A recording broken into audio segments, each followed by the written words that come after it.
The call hit my phone a little after midnight, when the apartment was so quiet I could hear the refrigerator cycling and the distant hiss of traffic through the window. It didn't ring like a normal call. It buzzed once, stopped, then buzzed again in a pattern that felt intentional, like a code meant for someone who'd been trained to notice patterns. I stared at the screen until it went dark, then it buzzed again, and my hand moved before my brain could talk me out of it. I didn't say hello. I didn't even say my name.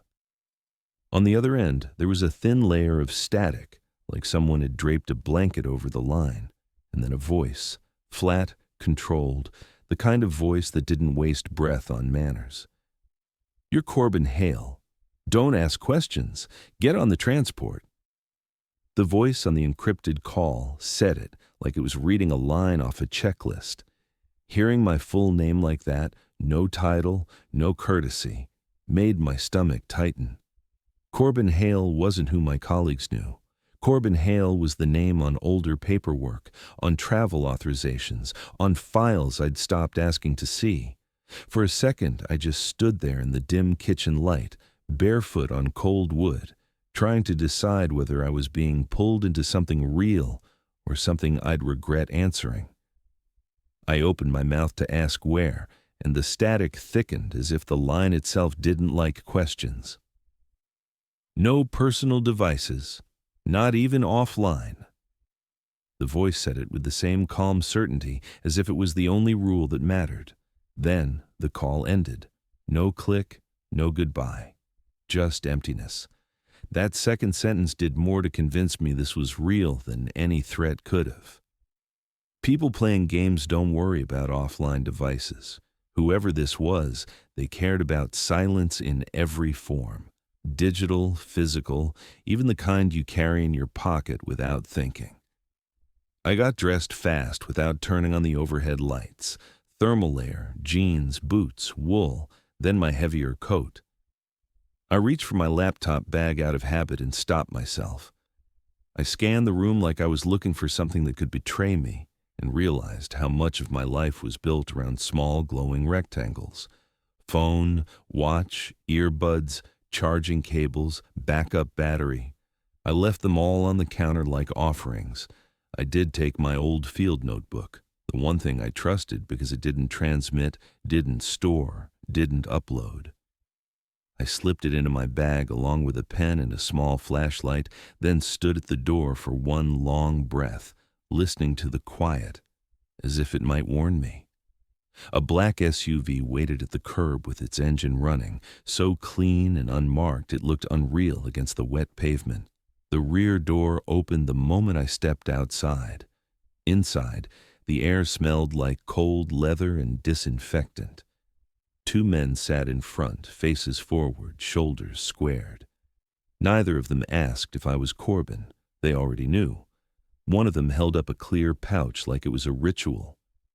I handed over my phone, then my watch, then anything else electronic I could remember. The pouch sealed with a soft zip and disappeared into a metal lockbox between the seats. The SUV pulled away smoothly, and the city faded behind tinted glass as if I'd never lived there at all. We didn't go to the main airport. We drove to a private strip tucked behind chain link and sodium lights, where the wind had room to run and nothing felt designed for comfort. A small jet waited under a hangar's shadow. No logo. No airline. Just a machine prepared to remove me from the map. I climbed the stairs with my bag close to my chest, feeling less like a passenger and more like evidence being relocated. The flight cut north into weather that looked angry even from above. The plane shuddered through thick cloud, ice feathered along the edge of the window, delicate and vein-like. Below, the world turned into dark water and pale land, then into endless snow broken by jagged black rock. The further we went, the more it felt like we were leaving the human world behind and entering a place that didn't care whether we returned. When we landed, it was into a storm that screamed across the runway in hard white sheets. Lights blinked through the blowing snow, small and stubborn. The instant I stepped down onto the tarmac, the cold bit through my coat like it was personal. Wet ocean wind and razor air that stung the inside of my nose. And then I felt it. Not the cold. Something heavier.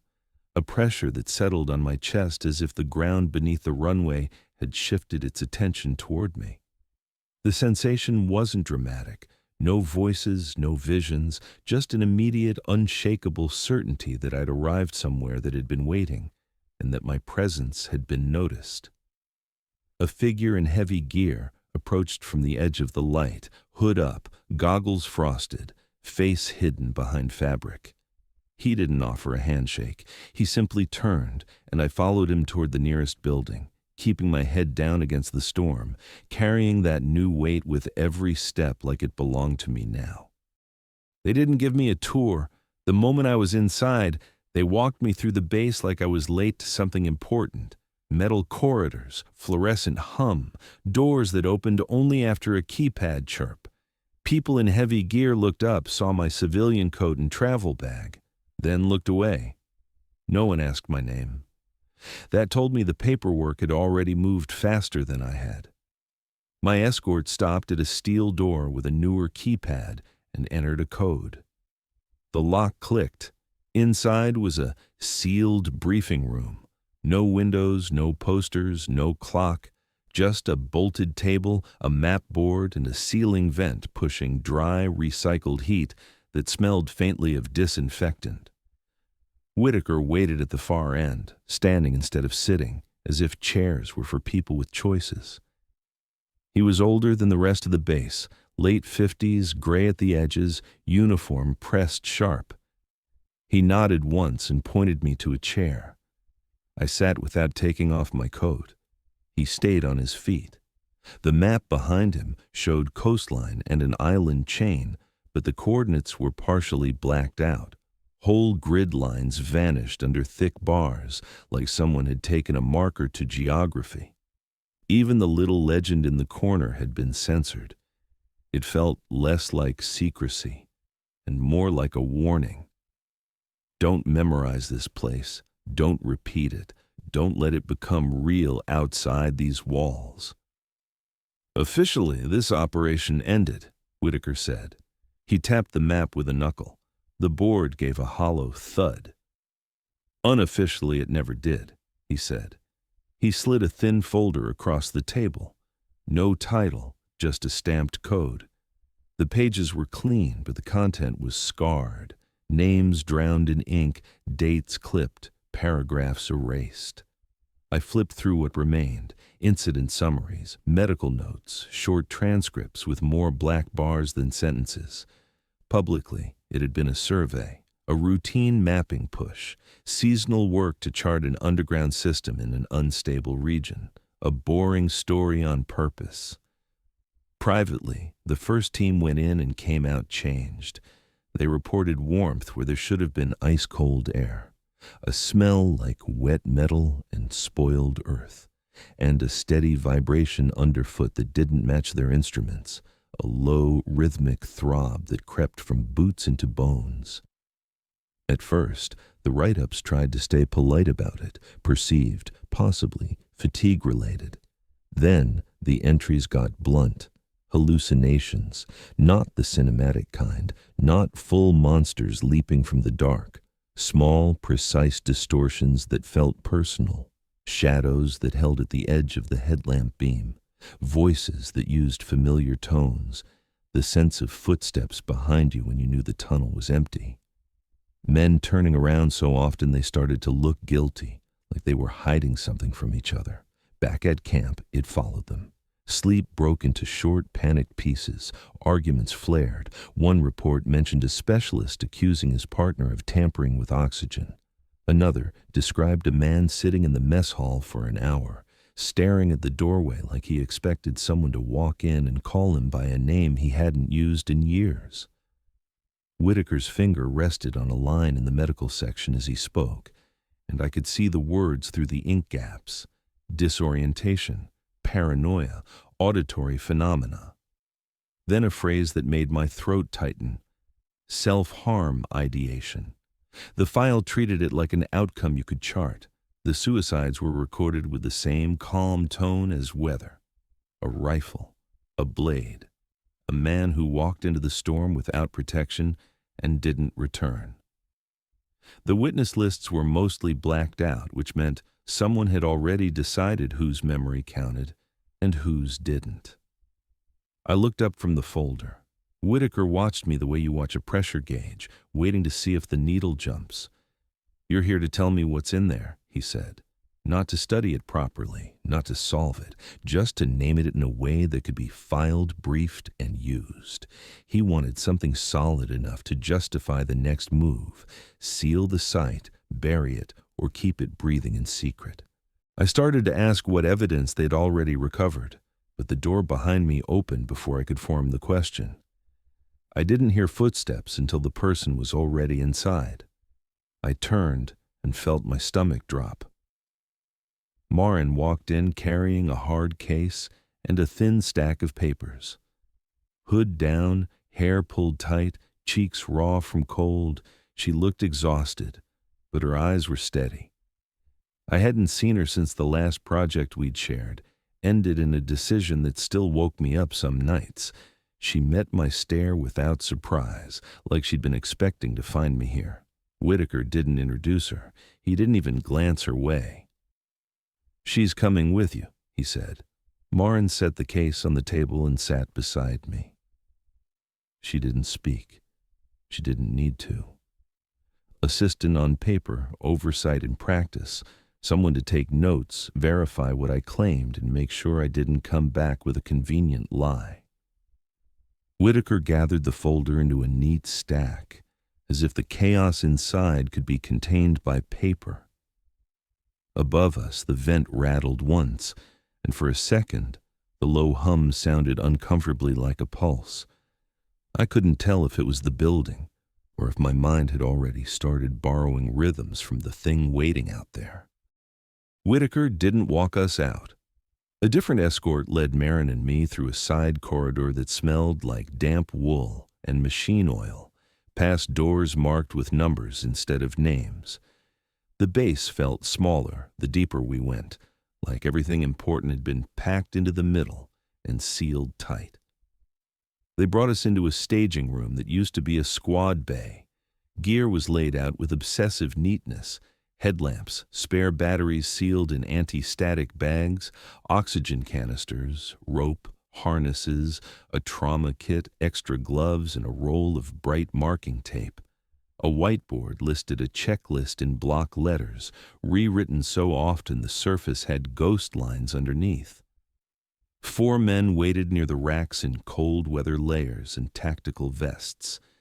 The one standing slightly forward had the posture of someone who didn't waste motion. Lean, controlled, eyes sharp, jaw set like it was bolted in place.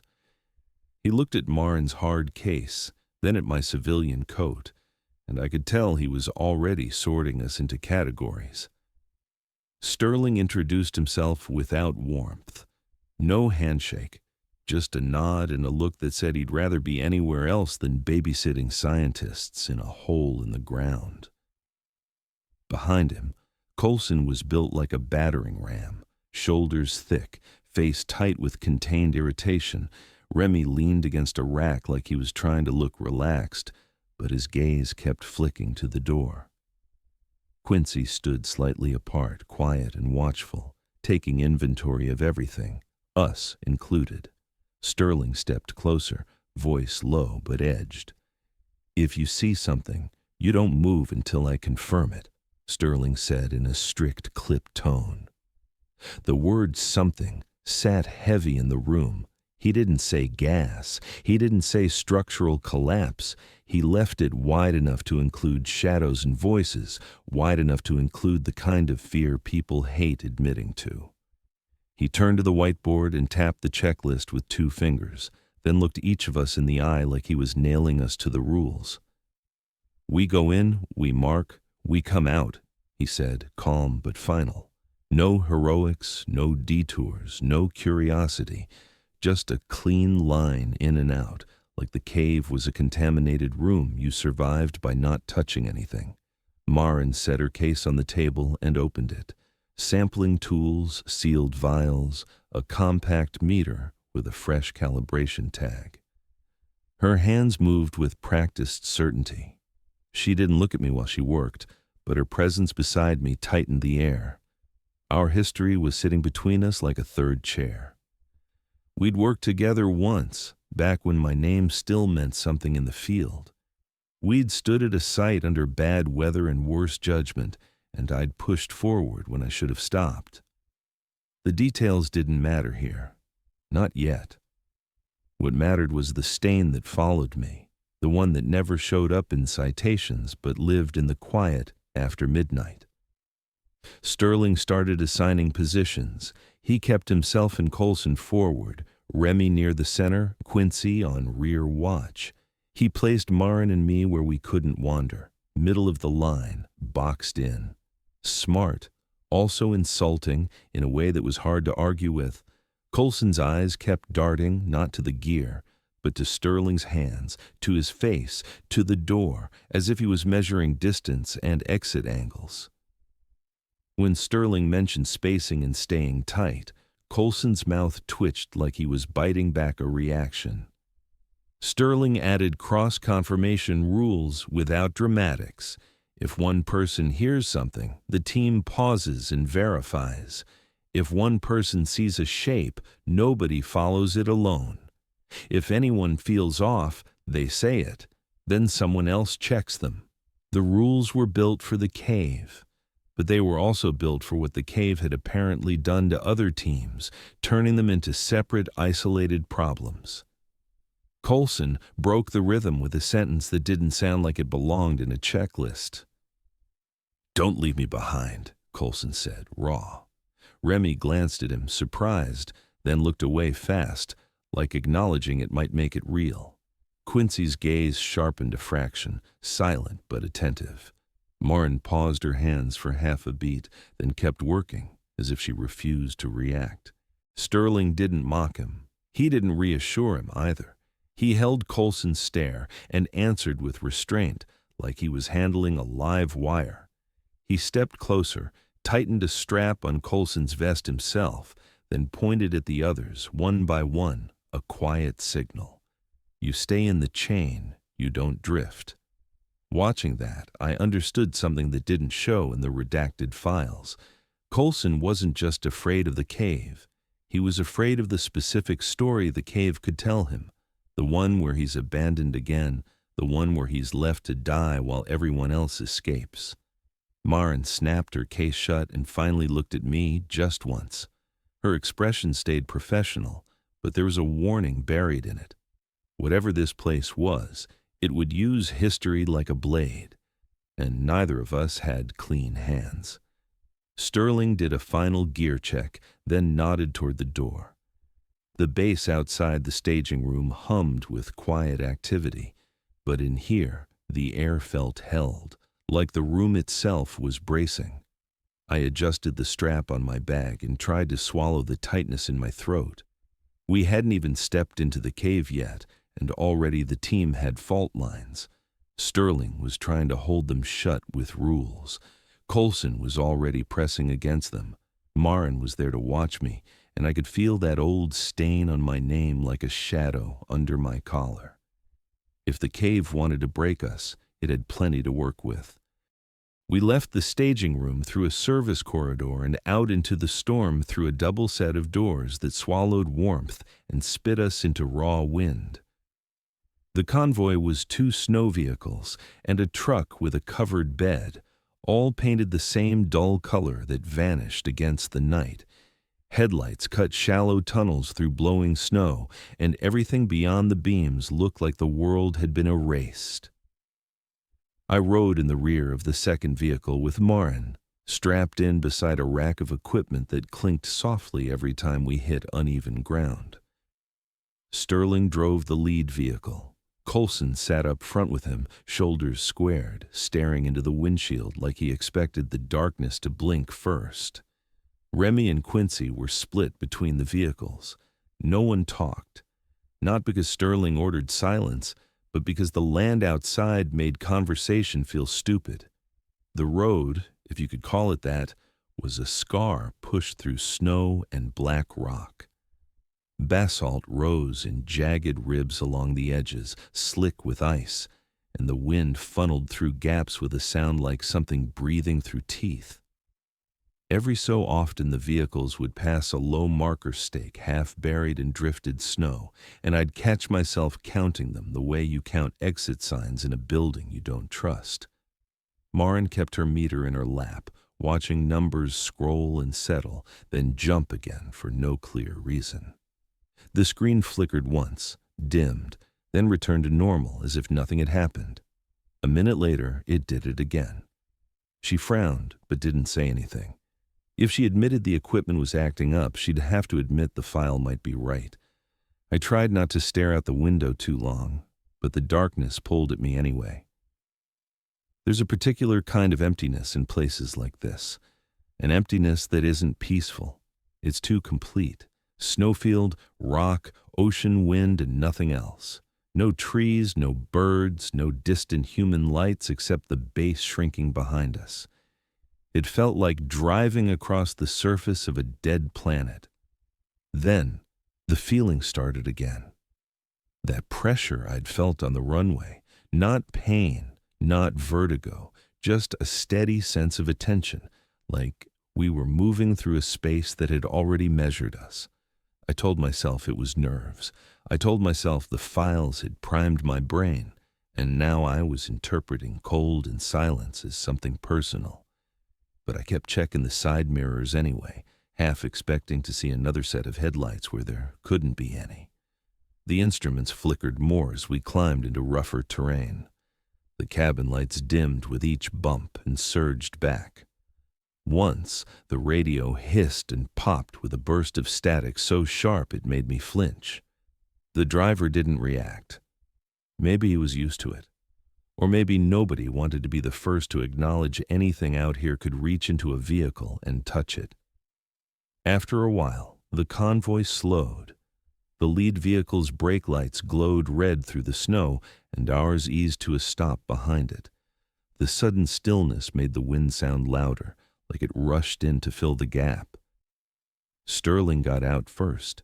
His silhouette moved through the blowing snow with controlled purpose. Coulson followed, scanning left and right. Remy and Quincy stepped out into the drift a moment later. Maren and I climbed down last, boots sinking into packed snow that squeaked under weight. The air out there smelled like ocean ice and stone, but underneath it was something else. Faint, sour, metallic, like wet pennies, like blood diluted in water. It made my throat tighten. Sterling lifted his hand in a short signal, then nodded toward the group's masks. "Masks on," he said. We pulled them up and sealed them. The fabric warmed against my face with my own breath, but the cold still slipped in around the edges. Maren adjusted her straps and checked her meter again, holding it close to shield it from the wind. The cave mouth wasn't obvious at first. It was too dark, too still. Then my eyes found it, a black opening in a low rise of rock framed by basalt that looked slick and bruised. Snow had piled around the entrance in odd angles, not the smooth drifts the wind usually makes, but twisted banks like the ground had shifted and the snow had been forced to settle wrong. The opening wasn't huge, but it felt huge because it swallowed light without reflecting anything back. And there was warmth. Not enough to fog the air, not enough to feel like a heater, but enough to be wrong. A faint, steady breath of mild air rolling out against my mask like the cave was exhaling. Maren stepped closer and angled her meter toward the opening. The screen steadied.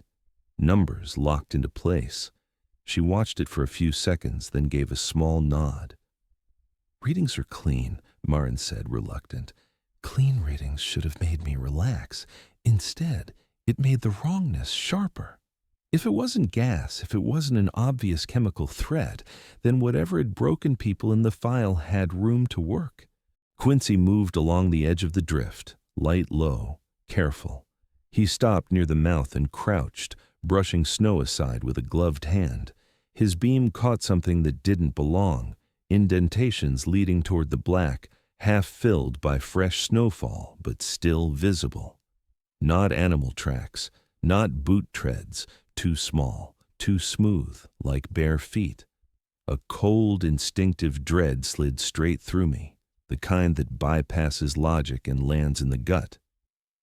Sterling stepped in beside Quincy and followed the line of the marks with his eyes. Coulson's head snapped toward the entrance, jaw tightening. Remy shifted his stance, suddenly less casual. "We're not alone," Quincy said.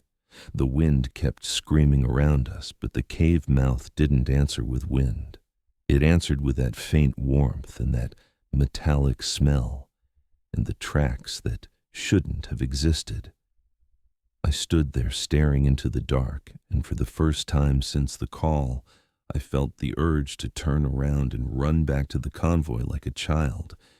Instead, I tightened my grip on my bag strap and took one step closer, letting the darkness fill my vision like a tide coming in. The first steps inside felt like stepping into another climate.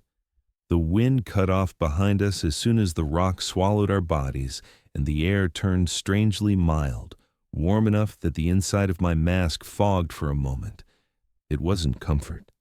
It was wrong. The kind of warmth you feel when you open a door into a room that shouldn't be occupied. Our headlamps carved pale cones through the dark. The entrance passage sloped downward at a gentle angle, smooth underfoot in a way that didn't match the jagged basalt outside. Instead of broken stone and loose rubble, the floor felt worn, almost polished, like it had been rubbed by years of passage. That should have been reassuring, stable ground, fewer trip hazards, but it made my skin prickle. Nothing out here should be worn smooth. There weren't tourists or miners or any reasonable traffic that could do that. The walls were slick, not wet in the sense of dripping water, but coated in something thin that made the light behave strangely. When my beam hit the rock at certain angles, the surface shone back with a dull sheen, like a film stretched tight across it.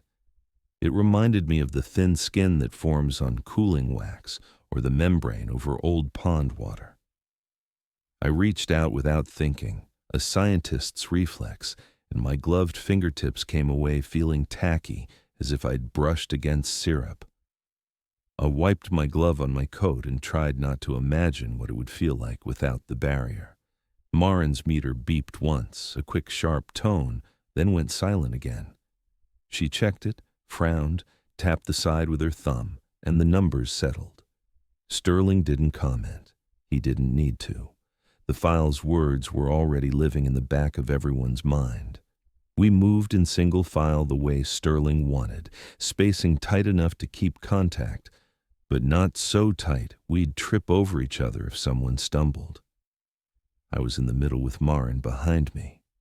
The tactical guys held the front and rear, and their controlled body language did more to set the tone than any speech could have. It felt less like an exploration and more like entering a hostile building. Clear corners, watch angles, listen for movement. Then I felt the vibration. At first it was so faint I thought it was my own pulse in my ears, amplified by the mask and the exertion.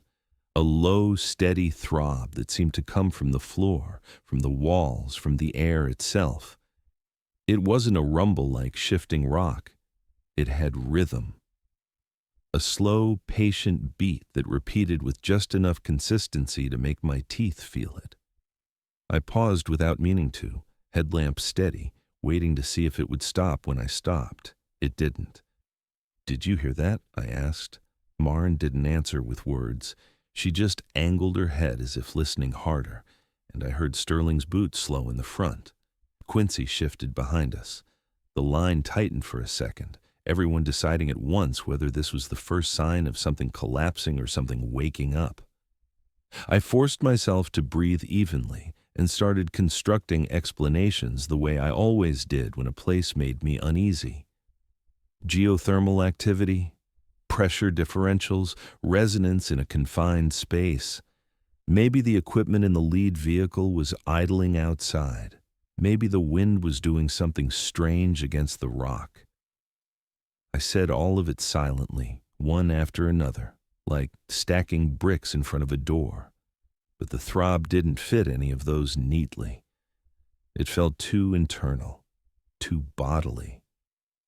We continued down, and the passage began to curve, gently at first, then more sharply, like we were being guided rather than simply descending. The ceiling dipped in places, forcing us to hunch. The air got thicker, humid, heavy, carrying that wet metal smell more strongly now. Underneath it was something else, faint and sour, like earth that had been sealed too long. My headlamp caught shapes in the rock that made my eyes want to interpret them as patterns, ridges that looked like ribs, folds that looked like sinew. I told myself it was pareidolia, the brain's habit of turning randomness into meaning. I told myself I was primed by the file and by my own fear, and now I was seeing anatomy in stone because it was easier than admitting I didn't know what I was walking through. A shadow moved at the edge of my beam. I turned sharply, light snapping to the right wall. Nothing. Just slick stone and the sheen that made it look half alive. I turned back and kept walking, heart thudding harder now, trying to convince myself the movement had been my own headlamp shifting, my own eyes adjusting. Then it happened again. This time on the left, a shape that seemed to stand upright just beyond the cone of light, like a person half hidden behind a bend. I blinked hard and swung my beam. Nothing.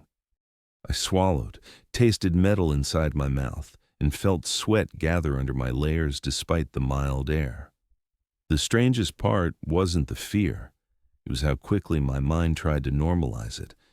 My eyes are tired. The light is refracting off the slick walls. The tunnel curves, and shadows do weird things in curves. It was a familiar trick. The same mental machinery that had helped me work in dangerous sites. Keep calm, list the variables, reduce the unknown into categories. I'd relied on it for years. Now it felt like I was using it to keep myself from naming what everyone in the line was already thinking. Behind me, Quincy's light bobbed.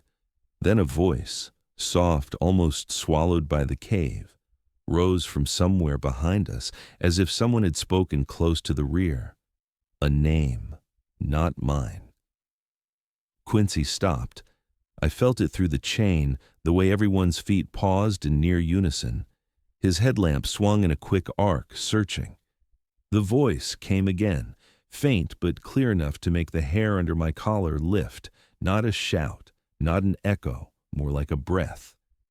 Quincy's shoulders tightened. Sterling's posture stiffened in the front. Remy shifted his weight like he wanted to move, then held himself back. "Stay on my shoulder," I said quietly, more to myself than anyone, trying to anchor the line. Marin pressed closer behind me, close enough that I could feel her through the fabric of our coats, and that contact helped. It made it harder for my brain to pretend I was alone. We continued, but the sensation began. An awareness at my back, as if someone had stepped into the space just inches behind my shoulder blades. I couldn't hear footsteps. I couldn't see another headlamp.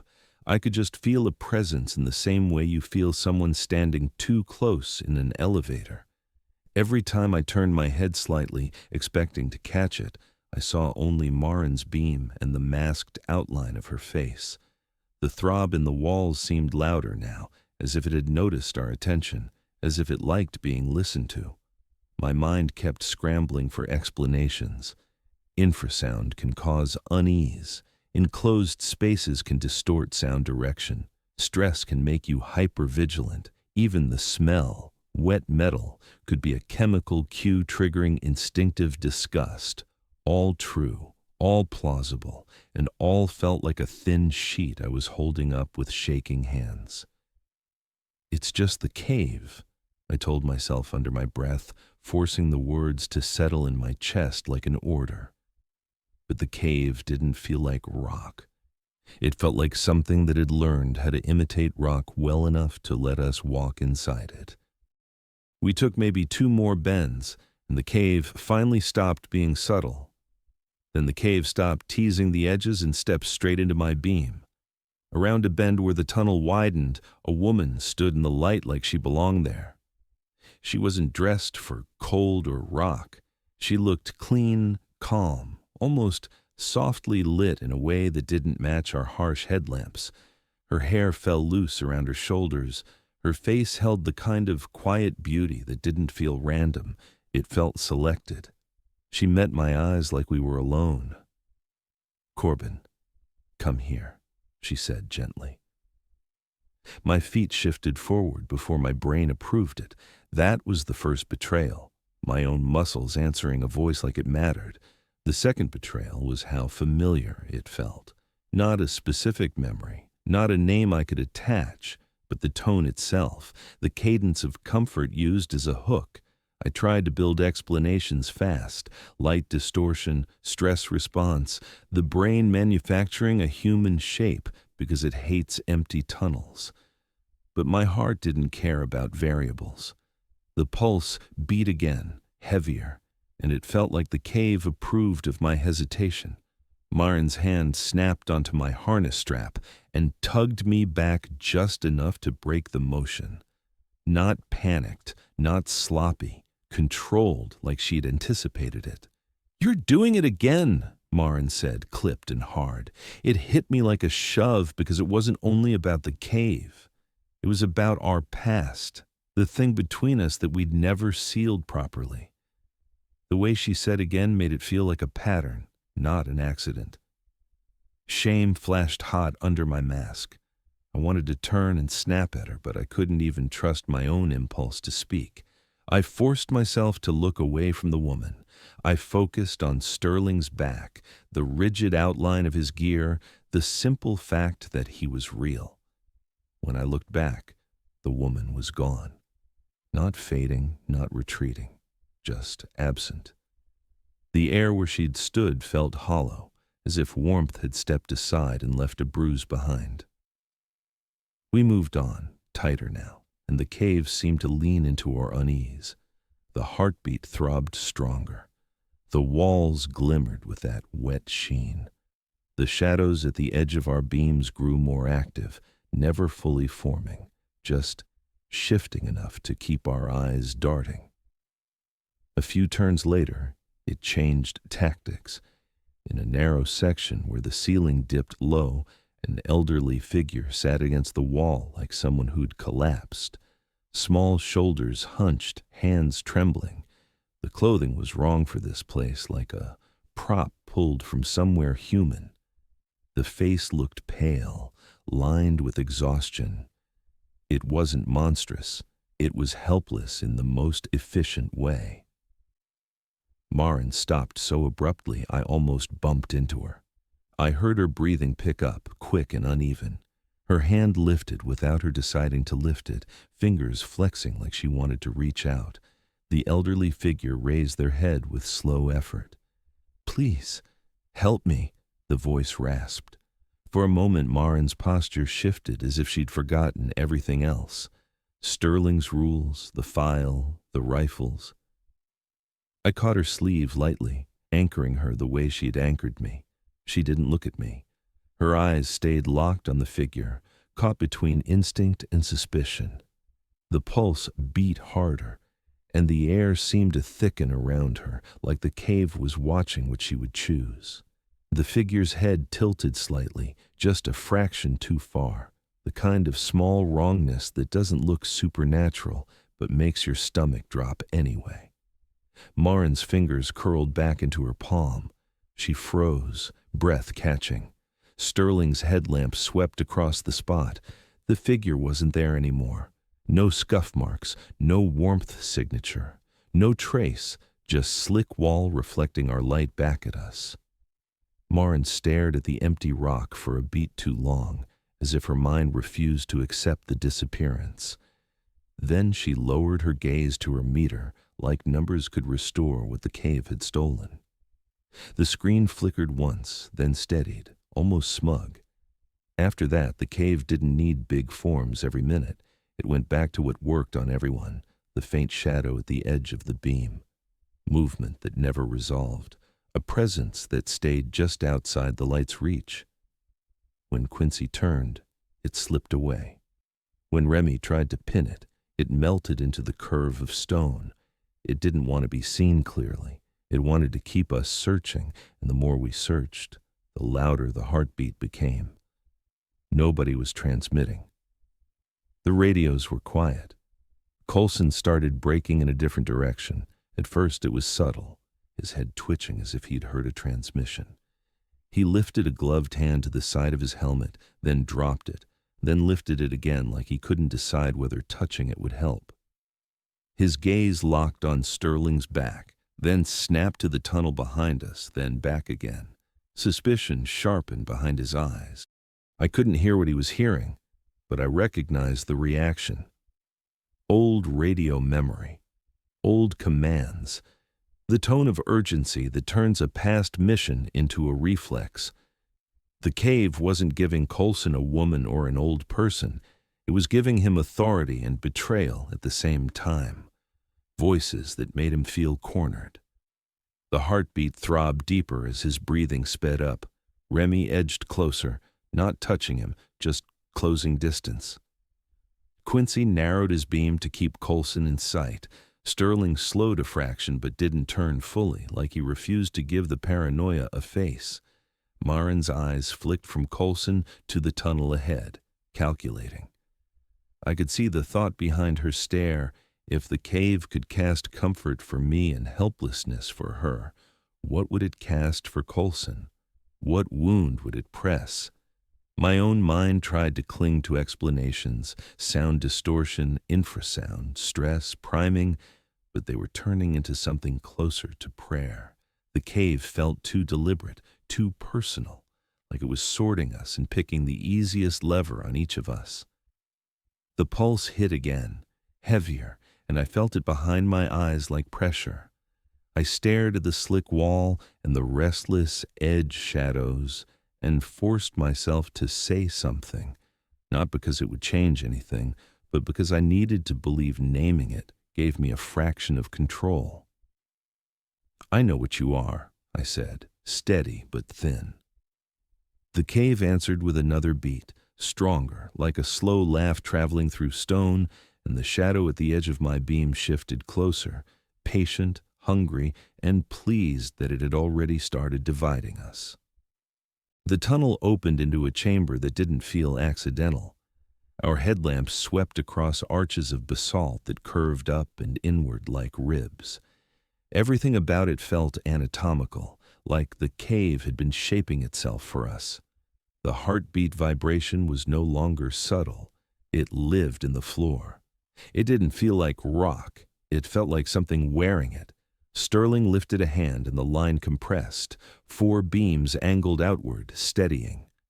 "Eyes up," Sterling said, sharp and controlled. We held position and scanned. The ribs cast deep folds of shadow between them, and the sheen on the walls made the rock look soft at the edges. It was the kind of place your brain wanted to turn into anatomy. I tried to reject that instinct. I told myself it was basalt, moisture, light, but my body didn't listen. It tightened anyway. Then the hallucinations spiked, synchronized, not private. A shadow moved across the far wall, centered in all our beams at once. Not at the edge, not half seen. A human outline that held still for half a second, long enough for recognition, then slid sideways into a darker fold and vanished like oil into water. "What the fuck was that?" Quincy said, voice tight. Sterling didn't answer. He widened his sweep, forcing light into every crease. Remy shifted his position slightly, trying to keep the formation even. Coulson flinched like the shadow had spoken to him personally. His hand went to the side of his helmet, then dropped. His eyes snapped to Remy, and the look on his face made my stomach twist. The pulse hit again, heavier, and the slick walls shimmered in response. For an instant, the ribs looked like they flexed. It was probably refraction. It had to be. But the timing felt intentional, like the cave was reacting to our attention. In the center of the chamber, the darkness thickened into suggestions, figures that weren't fully there, but were just defined enough for our minds to start completing them. I saw the woman's profile hinted in the folds, hair and cheekbones smeared across the sheen like an oil stain that wanted to be a face. Marin's head jerked, as if she'd seen her own bait too. Quincy's breathing went louder. Remy's headlamp trembled once, then steadied. Coulson's posture changed. He wasn't scanning anymore. He was tracking. His gaze stayed pinned on Remy in a way that didn't match the situation. I watched him fight something inside his skull, eyes flicking between Remy and Sterling like he was overlaying an old memory onto the present. The cave's pulse deepened, and for a second, I felt it behind my eyes like pressure. Remy edged a half-step closer to Coulson, slow and careful, trying to help without triggering him. In that moment, I understood the cave didn't need to create monsters. It only needed to rewrite intentions. Coulson's rifle came up. Sterling moved fast. His voice cut through the chamber with force. "Don't you fucking move," he ordered. Remy froze mid-step. Quincy tightened his beam, trying to keep both men in sight. The pulse hit again, and Coulson jerked like a voice had spoken directly into his ear. Coulson stared at Remy as if he was seeing someone else. His breathing was ragged through the mask. The look in his eyes wasn't anger. It was certainty, worse than anger, the kind that comes when your brain believes it's preventing a repeat of an old betrayal. Then Coulson fired. The gunshot was deafening in the ribbed chamber. The sound slammed into stone and came back in a brutal echo. Remy jerked, stumbled backward, and went down hard. His headlamp struck the floor and spun, throwing frantic light across the slick walls.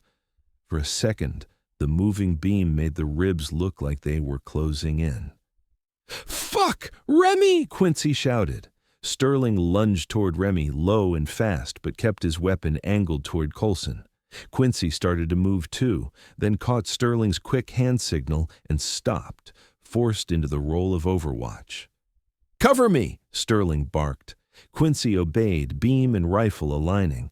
Coulson stood rigid, rifle still up, staring at Remy like the scene didn't match what he'd been promised in his head.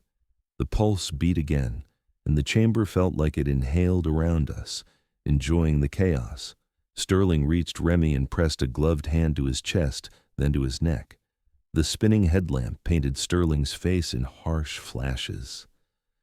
I couldn't see the wound clearly in that strobing light, but I saw Sterling's shoulders tighten, and I saw the moment his head dipped in a way that said the answer under his fingers was wrong. When he pulled his hand back, it was slick. The cave pulsed again, stronger, and dust sifted from above in a fine, damp grit. A crack snapped overhead, sharp as a bone breaking. Sterling swore under his breath, no words I could quote from him besides what he'd already said, and then the chamber bucked. Not just the steady pulse this time, a harsh shudder that knocked balance loose. A slab of rock dropped near the passage we'd come through with a wet, heavy slam, scattering jagged fragments across the floor. Quincy moved instinctively to shift back, and a sharp edge caught his forearm as he turned. He staggered, and dark blood spread fast across his sleeve. His breath hitched behind his mask, and he clamped his other hand over the cut, eyes wide. Sterling grabbed Remy's shoulder and hauled. Remy's body moved like weight, not like a man helping himself. Sterling pulled again, then stopped for a fraction too long. In that pause, the cave's pulse seemed to press closer, as if it was waiting to see what he would choose. Sterling looked up, at the blocked route, at Quincy bleeding, at Coulson still holding a weapon, and then motioned hard for us to move. He didn't speak to me or Marin directly. He didn't have to. His gesture was unmistakable. Back, now. Keep going. We retreated into the narrowing tunnel in a half-crouch, boots slipping on the smooth floor. The route felt wrong immediately, like the curves had changed. The slope felt steeper. The walls seemed closer, catching our beams and throwing back distorted reflections that looked like figures keeping pace beside us. The pulse chased us, each beat a shove between the shoulder blades. Maren stayed tight behind me. I could feel her grip on the back of my harness when my footing went uncertain, and I realized we were doing to each other what the cave wanted, anchoring ourselves to avoid being separated. The irony didn't make it less necessary. My mind kept dragging up guilt like a reflex. In the strobing afterimage of Remy's spinning light, I kept catching that soft female profile again, not as comfort now, but as accusation. Maren flinched twice, as if something helpless was crouched in the folds beside us. Each time she forced herself forward. Sterling's boots pounded ahead, disciplined even in retreat. Coulson stumbled after us, breathing ragged, head twitching as if the radio inside his skull wouldn't shut off. He looked less like a soldier and more like a man trapped in a replay, following the only script he believed would keep him from being left behind. Sterling stayed between Coulson and the rest of us, guiding him without touching him, keeping his line of fire away from our backs. Quincy moved one-handed now, pressing his bleeding arm tight to his body, eyes glassy with shock but feet still working. The cave's warmth clung to us. The wet metal smell stayed in my mask. The pulse remained steady and intimate, like it had learned the shape of our fear and decided to keep it. When we finally cleared the worst of the collapse and hit a curve that looked familiar, there was no relief, only the hollow realization of what had changed. Remy was gone, Quincy was bleeding, Coulson was mentally wrecked, Sterling was still moving like discipline could stitch us back together, and me in the middle of it, realizing my explanations had turned into a thin thread I was using to keep my mind from snapping, while the cave's heartbeat kept time behind us, patient, satisfied, and very much alive. We burst out of the cave like we were being expelled. The wind hit my mask hard enough to make my eyes water, and the cold didn't just sting, it felt clean, honest. After the cave's damp warmth, the cold felt real again, and the air outside cut straight through everything and reminded me what real weather was. My lungs burned with it. My hands shook as the heat trapped under my layers bled away in seconds. Behind us, the cave mouth sat in the black rock like an open wound. The snow around it looked disturbed, piled at angles that didn't match the wind. For a moment I expected to hear that pulse out here too, rolling across the ground. I didn't. Not with my ears, but my body still felt it, faint and internal, like the cave had stamped its rhythm into my bones. Sterling moved us away from the entrance fast, herding Coulson without putting hands on him. Coulson's rifle was lowered, but his grip stayed locked, knuckles white. His head twitched in small jerks like he was still hearing something through his helmet. Quincy's sleeve was soaked dark with blood. He kept pressure on his forearm with one hand, breathing in short, controlled bursts that didn't match how pale his face looked under the frost. We reached the vehicles in a stagger, lights flaring into our eyes like a second shock. I saw one driver start forward, then freeze when he took in the missing shape where Remy should have been. Nobody asked questions. Nobody wanted answers in the open. Back at the base, everything happened in a controlled rush. Doors opened before we reached them. People moved with practiced efficiency, eyes sliding off us as if looking too directly might make them responsible for what they saw. Quincy was taken first, guided by two medics down a corridor that smelled like antiseptic and heat. Sterling tried to follow, but Whitaker stepped in like a wall. Coulson was separated next, not gently, not violently, just decisively. Two men in dark gear flanked him, speaking low into his ear. Coulson didn't resist, but his stare was empty and far away, like he'd left the room already. I watched him disappear down a side hall and felt a bleak certainty settle in. Whatever the cave had done to him, it wasn't going to end just because we'd walked back into fluorescent light. Whitaker didn't meet us in the briefing room this time. He met us in a smaller office with a single table and a recorder I wasn't allowed to touch. The air was warmer here, but it didn't feel like comfort. It felt like containment. Marin stood beside me, coat still on, face hard and shut down. Sterling's posture remained rigid, but his eyes looked older than they had hours ago. The absence of Remy sat in the room with us, taking up space. Whitaker entered without preamble. He looked at Sterling first, then at me, then at Marin, then back at Sterling. His gaze didn't linger on grief. It lingered on logistics. "You never saw anything," Whitaker said. The sentence landed like a lid snapping shut. Not an instruction to lie, exactly. An instruction to erase, to treat what we'd lived through as something that never earned the right to exist outside this base. Whitaker slid a single sheet of paper onto the table, the kind of document you could wave at oversight, and journalists and anyone else who wanted a simple explanation. At the top were words that belonged in a safety memo, not a nightmare. Beneath them were bullet points, clean and sharp. Methane, hydrogen sulfide. One spark and everyone dies, he said. I understood the choice immediately.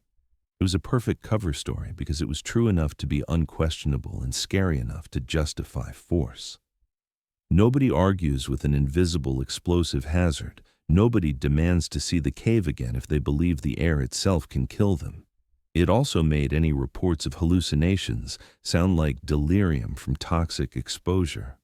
It turned the supernatural into pathology. It made the impossible boring. Whitaker didn't ask me what I thought the cave was. He didn't ask Marin what she saw. He didn't ask Sterling how Remy died.